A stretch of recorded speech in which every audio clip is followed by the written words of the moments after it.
Caitanya Bhāgavata Madhya Kanda, first chapter. Gaura glorifying Kṛṣṇa.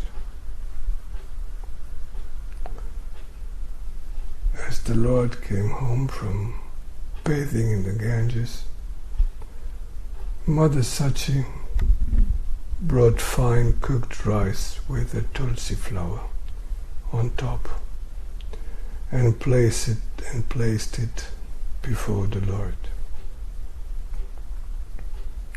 Śacī, the Mother of the universe, sat before the Lord,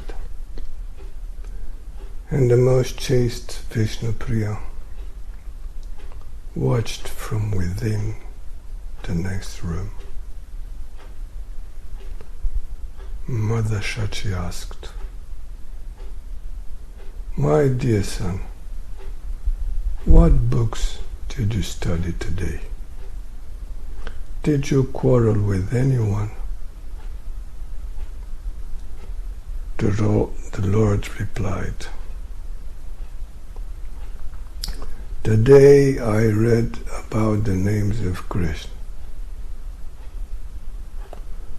the lotus feet of Kṛṣṇa are in fact the reservoirs of transcendental qualities. Hearing and chanting about the qualities and names of Kṛṣṇa is the truth. And the servants of Kṛṣṇacandra are also the truth. The literatures that glorify devotional service to Kṛṣṇa are true scriptures. Others are simply lacking knowledge. One should never hear a scripture or a Purāṇa that does not prominently describe devotional service of Hari, the transcendental Lord, even if it is recited by the four-headed Lord Brahmā. A chandal, dog-eater, is not a chandal if he chants the name of Kṛṣṇa. And a Brahman is not a Brahman if he follows the path of materialists.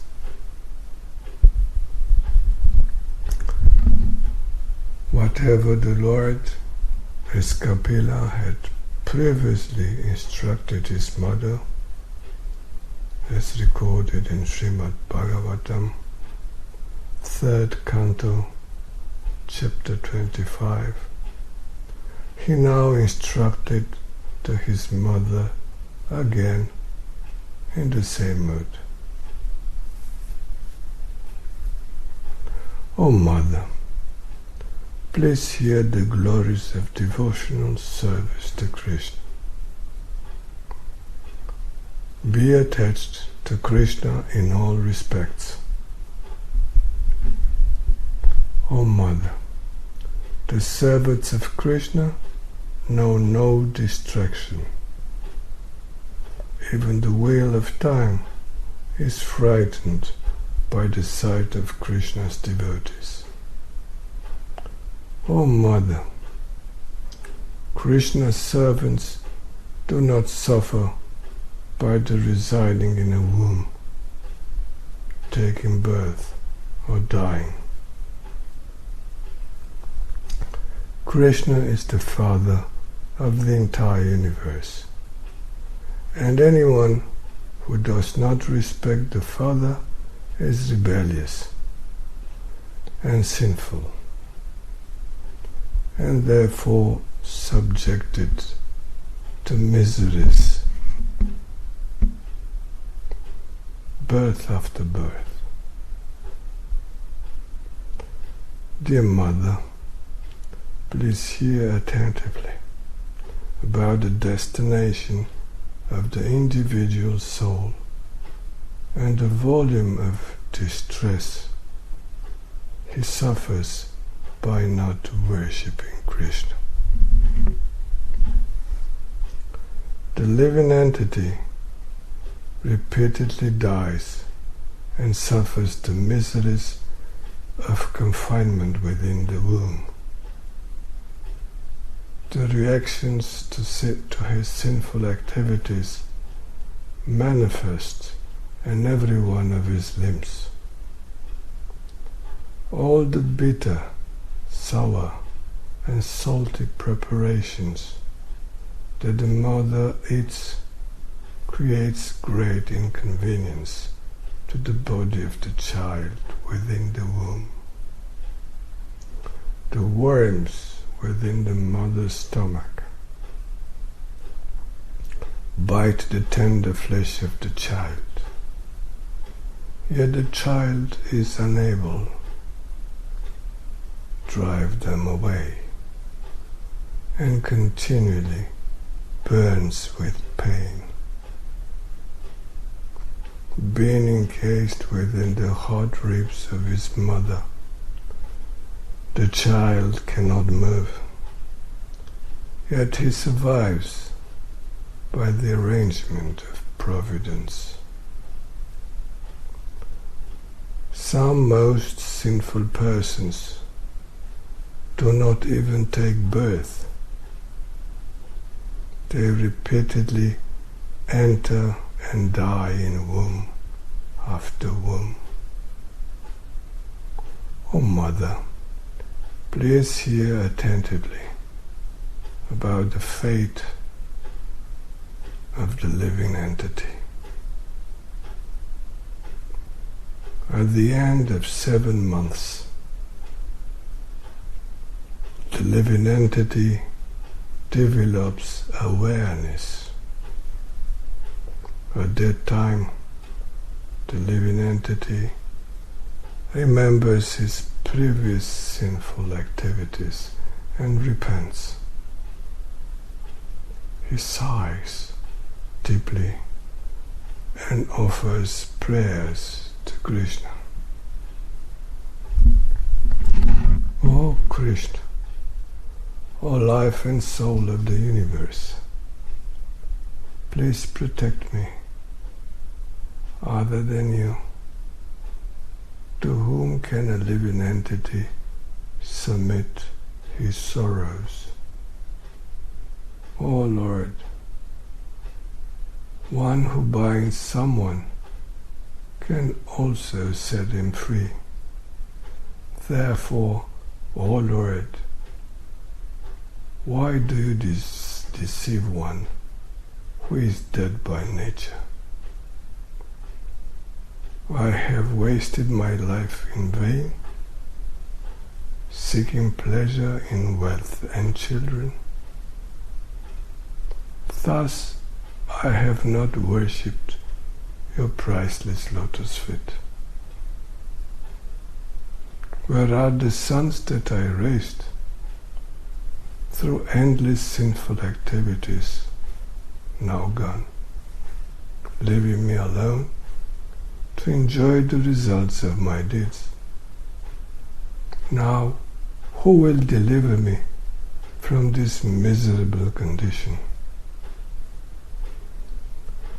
O Lord, you are the only friend who can deliver me. I have therefore understood that your lotus feet are the truth. O Kṛṣṇa, I take shelter of you. Please protect me.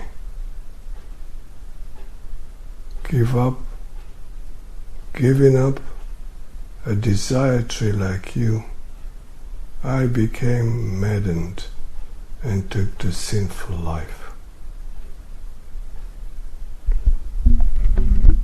O Lord, you have certainly awarded me proper punishment, but now please bestow mercy on me. Be merciful to me, so that I may not forget you. Wherever I take birth and die, any place where your glories are not heard, where the Vaishnavas do not advent, and where there are no festivals for your pleasure, I do not wish to live there, even if it is the celestial abode of Indra. The supremacy of human birth in the land of Bharat, the Vedic India, which is favorable for the service of Hari, and the great utility for achieving the fifth goal of life, the spiritual love, Prem, provided by human birth in the same land of Bharat, which is full of sacred places, wherein Lord Hari appeared and enacted his pastimes, and which is better than temporary heavenly planets, wherein remembrance of the lotus feet of Hari is absent, are glorified by the demigods. In the following verse spoken by Shukadev Goswami to Parikshit Maharaj in Srimad Bhāgavatam, 5th canto, 19 chapter, verse 24.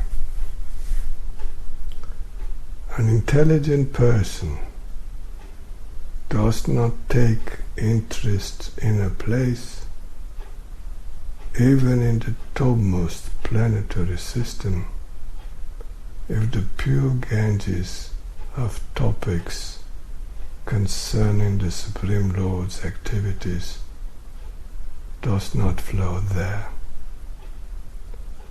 If there are no devotees engaged in service on the banks of such a river of piety, or if there are no festivals of Sankirtan Yajna, the chanting of the spiritual names of the Lord, to satisfy the Lord, Viṣṇupriyā continued, teaching her mother, I do not mind the miseries of living in the womb, provided I can remember you, said the living entities. He describes this. O Lord, grant me the mercy that you will not send me to any place where remembrance of your lotus feet is absent, said further the living entities in the womb of the mother. O Lord, I have suffered this way an abundance, vistar, of births, simply as a result of my deeds. O Lord, may those miseries and dangers come again and again, as long as your remembrance, which is the essence of all Vedas, remain intact. O Kṛṣṇa, please favor me with your service and keep me at your lotus feet as the son of your maidservant. If you once deliver me from this miserable condition of life, then I will not desire anything other than you. In this way, the child constantly burns within the womb of his mother, yet he nevertheless likes that situation because he can think of Kṛṣṇa. By the influence of his prayer, the child does not feel distress in the womb, and in the due course of time, he reluctantly comes out.